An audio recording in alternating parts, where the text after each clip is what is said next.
Hello guys, welcome back to my YouTube channel. ഇന്നത്തെ vlog എന്ന് പറയുന്നത് ഒരു ഫേസ് പാക്ക് ആയിട്ടുള്ള ഒരു വ്ളോഗായിട്ടാണ് വന്നിരിക്കുന്നത്. അതിനായി നമുക്ക് 2 ഇൻഗ്രീഡിയൻസ് മസ്റ്റായിട്ട് വേണം. ആദ്യത്തേത് ഈ ഒരു കസ്തൂരി മഞ്ഞളാണ്. വെറും മഞ്ഞളല്ല, കസ്തൂരി മഞ്ഞൾ പൗഡേഴ്സ് എല്ലായിടത്തും അവൈലബിൾ ആണ്. പ്രത്യേകിച്ച് ഹൈപ്പർ മാർക്കറ്റ്, മെഡിക്കൽ സ്റ്റോർ എല്ലായിടത്തും അവൈലബിൾ ആണ്.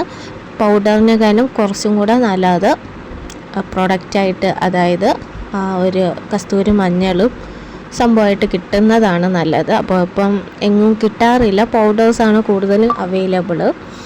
അപ്പം ഇത് രക്തചന്ദനപ്പൊടിയാണ്.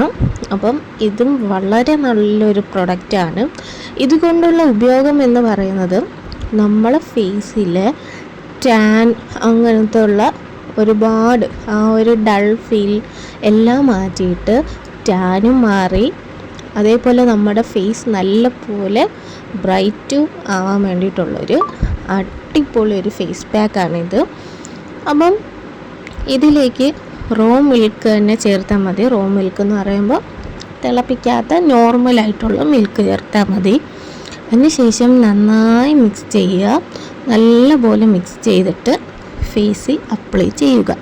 അതിനുശേഷം ഒരു 15 മിനിറ്റ്സൊക്കെ കഴിഞ്ഞിട്ട് നമുക്കിത് കഴുകി കളയാവുന്നതാണ്. കസ്തൂരി മഞ്ഞളായതുകൊണ്ടും ചെറിയൊരു നീറ്റൽ പോലെ തോന്നും, കാരണം അത് നമ്മൾ സ്കിന്നിലേക്ക് അബ്സോർവ് ചെയ്ത് ആ ഒരിത് ആവുന്നത് കൊണ്ടാണ്.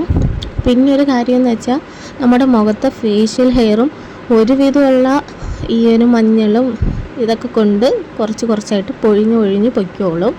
അപ്പോൾ ഇത് 1-2 യൂസ് ചെയ്യലൊന്നുമല്ല, നല്ലൊരു ഇത് നമുക്ക് ആ ഒരു റിസൾട്ട് മനസ്സിലാവുന്ന ഡെയിലി യൂസ് ചെയ്യുക. അപ്പോൾ ഇത്രയേ ഉള്ളൂ വ്ളോഗ്.